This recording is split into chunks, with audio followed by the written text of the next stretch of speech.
नमस्कार दोस्तों, आज के इस वीडियो में हम बीए ऑनर्स की पॉलिटिकल साइंस का जो पेपर है political theory concept and debates, उसका प्रीवियस ईयर को क्वेश्चन पेपर को देखेंगे और जानेंगे कि उसमें किस प्रकार से क्वेश्चन पूछे जाते हैं। तो इसमें जो 75 मार्क्स का ये पेपर है और इस पेपर में हमें कोई 4 क्वेश्चन करने हैं।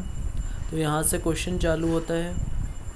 जे.एस. मील के विशेष संदर्भ में नकारात्मक स्वतंत्रता पर आलोचनात्मक निबंध लिखे। तो जो जे.एस. मिल थे, उन्होंने जो स्वतंत्रता के बारे में बताया था, उसमें से नकारात्मक स्वतंत्रता क्या होती है, हमें उसके बारे में चर्चा करनी है। तो ये क्वेश्चन, और फिर उसके बाद समानता की मार्क्सवादी अवधारणा की व्याख्या कीजिए। समानता की मार्क्सवादी अवधारणा है क्या, मार्क्सवाद के अनुसार समानता है क्या, इसके बारे में हमें बताना है। Discuss Rawls theory of justice with its major critics. Rawls के न्याय सिद्धांत की विवेचना प्रमुख आलोचनाओं के साथ कीजिए। तो आपने रॉल्स का न्याय सिद्धांत पढ़ रखा होगा, तो उसके बारे में आपको विवेचना करनी है। इसमें ये थर्ड है जो हमारा क्वेश्चन। अधिकारों के 3 पीढ़ियों के सिद्धांत की व्याख्या कीजिए। तो अधिकारों के 3 पीढ़ियों के सिद्धांत की व्याख्या करनी है इसमें। तो इसमें आपको उन्हीं राइट्स के बारे में बताने कि अधिकारों की 3 पीढ़ियाँ क्या थीं, उनकी व्याख्या करनी है आपको। पहले एक छोटा सा इंट्रोडक्शन अधिकारों के बारे में दे देना है, फिर उसके बाद अधिकारों की पीढ़ियों के बारे में आपको बताना है। अब इसमें क्वेश्चन नंबर 5 है अधिकारों के समाज कल्याण संबंधी सिद्धांत की विवेचना कीजिए। तो इसमें जो अधिकार है उस अधिकारों के द्वारा समाज में क्या कल्याण होते हैं, उनसे संबंधित जो भी सिद्धांत है उनके बारे में आपको चर्चा करनी है। क्वेश्चन नंबर 6 है इसमें बहुलवादी समाजों में विविधता का किस प्रकार समायोजन किया जाता है, इस विषय की विवेचना सहिष्णुता के संदर्भ में कीजिए। बहुलवादी समाजों में विविधता का किस प्रकार समायोजन किया जाता है, इस विषय की विवेचना सहिष्णुता के संदर्भ में कीजिए। न्याय के नारीवादी सिद्धांत का आलोचनात्मक परीक्षण कीजिए। तो जो न्याय का नारीवादी सिद्धांत है उसके बारे में आपको आलोचनात्मक परीक्षण करना है, बल्कि इसमें आपको उसकी आलोचना करते हुए बतानी है उसके बारे में। अब क्वेश्चन नंबर 8 है इसमें निम्नलिखित में से किन्हीं 2 पर संक्षिप्त टिप्पणी लिखिए। तो बालिकाओं के आधार, समानता व स्वतंत्रता में संबंध, वैश्विक न्याय, प्राकृतिक अधिकार। तो इन चारों में से आपको किसी 2 पर टिप्पणी करनी है। तो ये आप क्वेश्चंस देख सकते हैं किस प्रकार से पूछे जा रखे हैं। जे.एस. मिल जो फर्स्ट चैप्टर्स होते हैं उनमें से लगातार एक क्वेश्चन उठा लिए जाते हैं, और जो पीछे के चैप्टर्स होते हैं उनसे भी 2-3 क्वेश्चन उठा लिए जाते हैं। तो मतलब आपको अच्छे से इसकी भी प्रिपरेशन करके ही जाना होगा। तो आप इसमें से क्वेश्चंस जो इम्पोर्टेंट है उनको उठा सकते हैं। अब इसमें क्वेश्चन जो हमारा सेकंड क्वेश्चन पेपर है वो पॉलिटिकल प्रोसेस इन इंडिया से है। ये भी बीए ऑनर्स पॉलिटिकल साइंस का ही पेपर है। तो ये भी 75 मार्क्स का टोटल पेपर है। इसमें भी हमें 4 क्वेश्चंस करने हैं। तो देख लेते हैं एक बार। पिछले 3 आम चुनावों के संदर्भ में भारतीय दलीय व्यवस्था की बदलती प्रवृत्तियों का मूल्यांकन कीजिए। तो इसमें जो आम चुनावों के बाद जो भारतीय दलीय व्यवस्था इंडियन पार्टी सिस्टम है उसमें क्या क्या बदलाव हो रहे हैं, क्या क्या उसकी प्रवृत्तियां बदल रही हैं, उसका मूल्यांकन आपको करना है।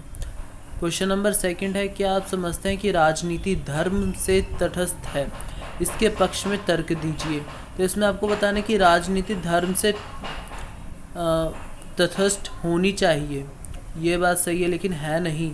राजनीति में कई बार लोग धर्म के आधार पर ये राजनीति करने लग जाते हैं। इसके बारे में आपको अच्छे से व्याख्या करनी होगी।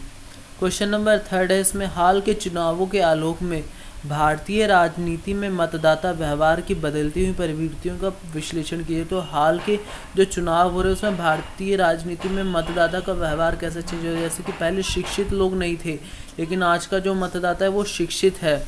उसका जो सोचने का स्तर है वो उन्हीं व्यक्तियों को मत अपना देता है जिनको वो समझता है कि ये विकास कर सकते हैं, उन्हीं लोगों को। तो इस प्रकार से आप मतदाताओं की जो प्रवृत्तियां हैं, उनका जो व्यवहार है वो बदल रहा है, उसके बारे में आप चर्चा कर सकते हैं। क्वेश्चन नंबर 4 है, क्षेत्रीय आकांक्षाएं अक्सर अलगाववादी आंदोलन में बदल जाती हैं, परंतु सामंजस्य की राजनीति ही इसका समाधान है। अपने उत्तर के पक्ष में तर्क प्रस्तुत कीजिए।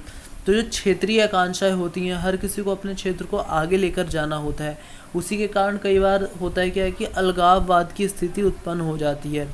लेकिन हम इसको जो सामंजस्य की राजनीति है, इसे हम कह सकते हैं कि साथ मिलकर काम करने की राजनीति, सहयोग करने की राजनीति, एक दूसरे काम में सहयोग देना, उस राजनीति का प्रयोग करके हम इसको कम कर सकते हैं। तो इसी पक्ष में आपको तर्क देने हैं। अब क्वेश्चन नंबर 5 है, इसमें भूमंडलीकरण के आलोक में भारतीय राजनीति पर जाति के प्रभाव का विश्लेषण कीजिए। तो भूमंडलीकरण, ग्लोबलाइजेशन जो है, उसके आलोक में भारतीय राजनीति पर जाति का क्या प्रभाव है, उसका विश्लेषण आपको करना है। क्वेश्चन नंबर 6 है, भारत में सकारात्मक कार्रवाई नीति की राजनीति पर आलोचनात्मक निबंध लिखिए। जो सकारात्मक एक्शन होता है, कार्रवाई होती है, उस कार्रवाई की नीति है, उसकी राजनीति पर आलोचनात्मक निबंध। तो आप इसको पढ़ेंगे तो आपको ये आपकी बुक में आसानी से मिल जाएगा। क्वेश्चन नंबर 7 है, इसमें भारतीय राज्य की प्रकृति पर भूमंडलीकरण के प्रभाव की विवेचना कीजिए। तो भारतीय राज्य की जो प्रकृति है, उसके भूमंडलीकरण के प्रभाव की विवेचना करनी है आपको। निम्नलिखित में से किन्हीं दो पर संक्षिप्त टिप्पणी लिखिए। चुनाव पश्चात गठबंधन एवं अवसरवाद की राजनीति। चुनाव के पश्चात जो गठबंधन और अवसरवाद की राजनीति होती है, उसके बारे में आपको बताना पड़ेगा। तो ये एक ही टॉपिक है, आपको इसमें चर्चा करनी है दोनों को मिला करके। गठबंधन किस प्रकार से होता है, अवसरवाद की जैसे कई बार होता है कि कोई अपनी गठबंधन में क्या होता है कि कई बार कोई पार्टी अपने ही जो प्रत्याशी को मुख्यमंत्री या प्रधानमंत्री बनाने की कोशिश करती है, जिसके कारण कई बार पार्टियों में मतभेद उत्पन्न हो जाते हैं। तो इसके बारे में आपको इसमें चर्चा करनी होगी।